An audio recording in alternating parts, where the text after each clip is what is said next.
जब तक अनंत सिंह जीवित हैं तब तक एक अनंत हैं, मर जाएंगे एक अनंत था।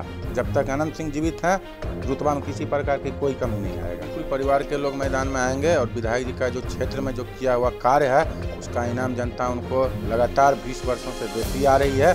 और इस बार सरकार के खिलाफ आक्रोश में मोकामा की जनता जितने वोट से 2020 में जीतने उससे ज़्यादा वोट से उनके परिवार का कोई भी पद पे चुनाव लड़ेगा, हम लोग उससे ज़्यादा बहुमत उनको जिता के पुनः विधानसभा में का काम करेंगे। नमस्कार, मैं हूं सीमाब, आप न्यूज़ फॉर नेशन देख रहे हैं। मोकामा के बाहुबली विधायक आनंद सिंह को 10 साल की सज़ा सुनाई गई है। आज सुबह एमपी एमएलए कोर्ट में AK-47 बरामदगी मामले में उन्हें सज़ा सुना दी गई और इसको लेकर के उनके जो कार्यकर्ता हैं, जो उनके चाहने वाले करीबी लोग हैं, वो मायूस हैं, लेकिन वो मान रहे हैं कि ये सियासी किस्मत है और यही उनके साथ होता रहा है। सियासी तौर पर लोग उन्हें अपना दुश्मन मानते हैं, हालांकि जनता उन्हें बहुत प्यार करती है। मकामा के कुछ लोग यहां हमारे साथ बात करने के लिए है। क्या लगता है आनंद सिंह के साथ इस तरह की क्या मामला है? ज्यादती समझते हैं इसे या क्या समझते हैं? ये घोर ज्यादती है सरकार का। मोकामा के जनता ने जो 5 साल के लिए जनमत दिया, ये सीधे सीधे उसका अपमान है। लेकिन इससे हड़बड़ाने की हम लोग को कोई निराशा नहीं, थोड़ा देर के लिए तकलीफ है, चूँकि हमारे जनमत का अपमान किया गया है। हम लोग तैयार बैठे हैं। मोकामा की जनता महान है, बार बार अनंत बाबू के साथ रहा और आगे भी रहेगा। हम लोग जनता को मालिक मानते हैं, फिर से मालिक के पास जाएंगे और अपार जन समर्थन लेके फिर से सत्ता से टकराने का बिल्कुल कोई दिक्कत नहीं है। वो हम लोग लड़ते रहेंगे सत्ता से। आपका क्या मानना है आनंद सिंह कि अब जो सियासी ज़िंदगी है वो मुश्किल में पड़ गई है, उनके परिवार के लोग मैदान में आएंगे? नहीं, बिल्कुल परिवार के लोग मैदान में आएंगे और विधायक जी का जो क्षेत्र में जो किया हुआ कार्य है उसका इनाम जनता उनको लगातार 20 वर्षों से देती आ रही है। और इस बार सरकार के खिलाफ आक्रोश में मोकामा की जनता जितने वोट से 2020 में जीतने उससे ज़्यादा वोट से उनके परिवार का कोई भी पद पे चुनाव लड़ेगा, हम लोग उससे ज़्यादा बहुमत उनको जिता के पुनः विधानसभा भेजने का काम करेंगे।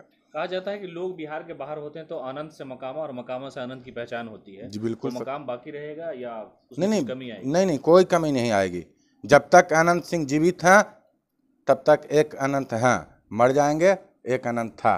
जब तक अनंत सिंह जीवित हैं रुतबा में किसी प्रकार की कोई कमी नहीं आएगा। जो विरोधी हैं वो आज के फैसले के बाद कह रहे हैं कि अनंत का हुआ अंत। नहीं, विरोधी सर जी 5 साल में चुनाव होता है, जीत या हार का फैसला 5 साल में होता है। सरकार चिंता करे, विरोधी चिंता करे, वो 5 साल में 2 बार हारेगा, 5 साल में 2 बार हारेगा और लगातार हार रहा है और लगातार हार रहा है, बार बार हार रहा है। आपकी क्या राय है?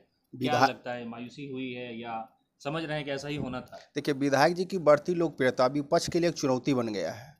इनकी लोकप्रियता विपक्ष के लिए जो चुनौती है, तो विपक्ष इनके सामने नया नया चुनौती देता है और चुनौतियों में संघर्ष करके ये एक नए फिर से खिल के आते हैं। इनकी ताकत इनकी जनता है। और इस बार भी चुनाव में जैसा कि हमारे मित्र ने कहा है कि सरकार 2 बार हारेगी, मैं 2 बार नहीं 12 बार हारेगी सरकार। जब जब भी विधायक से टकराएगी इनकी लोकप्रियता विपक्ष को जवाब देगी और विपक्ष बार बार मुंह की खानी पड़ेगी। कभी संभव नहीं इनसे जीत पाना विपक्ष। दादा को याद करते हैं? हाँ, फिर चुनाव में तैयारी रहेगी ऐसे ही? हाँ, अच्छा से इसी तरह से रहेगा।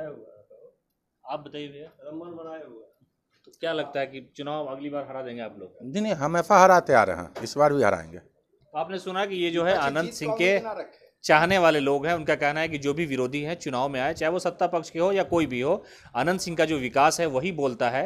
अनंत भले ही जेल में हो लेकिन उनका जो काम है वो अनंत है, अनगिनत है। और जो वहाँ के चाहने वाले लोग हैं उनके, वो सिर्फ उन्हें आनंद के नाम से नहीं बल्कि विकास के नाम पर, अपनी सुरक्षा को लेकर के जो सत्ता में बैठे हुए लोग हैं उन्हें ही शायद आनंद सिंह से खतरा हो। आज सज़ा सुना दी गई है लेकिन असल फैसला तो जनता करती है और जनता लगातार अनंत के हक में फैसला करती आ रही है। अगला जो चुनाव होगा वो भी अनंत के विश्वास पर जीत हासिल होगी, यही मानना है मकामा के लोगों का। लगातार अपडेट के लिए आप हमारे साथ बने रहें। नमस्कार।